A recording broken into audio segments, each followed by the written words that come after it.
সকলি তোমারি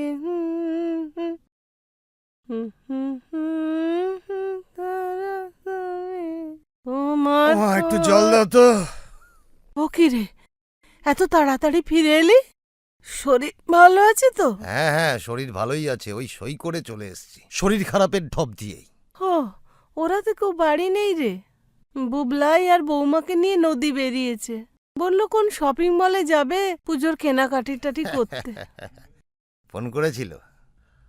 ও, বলছি যে একদিন পরে মেয়েটা এলো, তাও আবার এই পুজোর সময়।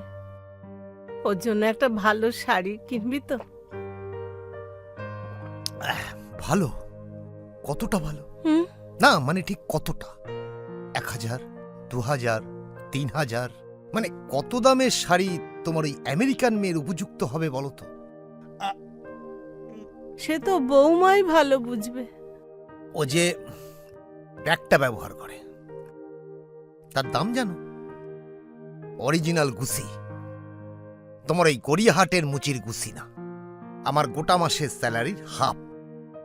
আমাদের দেওয়া কোনো জিনিস ও ব্যবহার করবে বলে তোমার মনে হয়? এখানে তো সুবিধে আছে, পছন্দ না হলে কাজের মাসিকে দিয়ে দাও।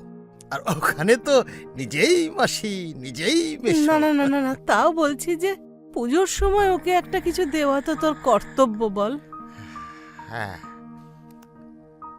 কর্তব্য কর্তব্য।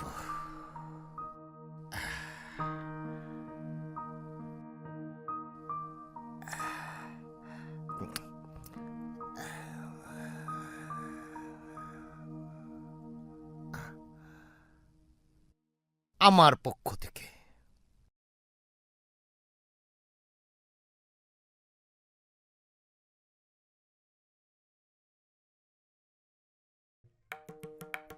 $500 মোটে? মাগো, পিরিত ভালো, খেজুরে পিরিত ভালো না। তাই বলে 500? 500?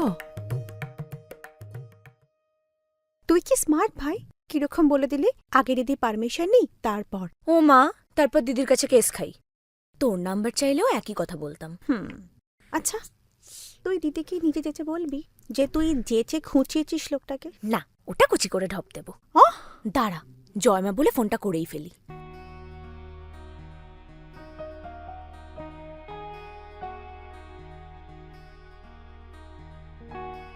হ্যালো। হ্যালো দিদি। হ্যাঁ হ্যাঁ, বল।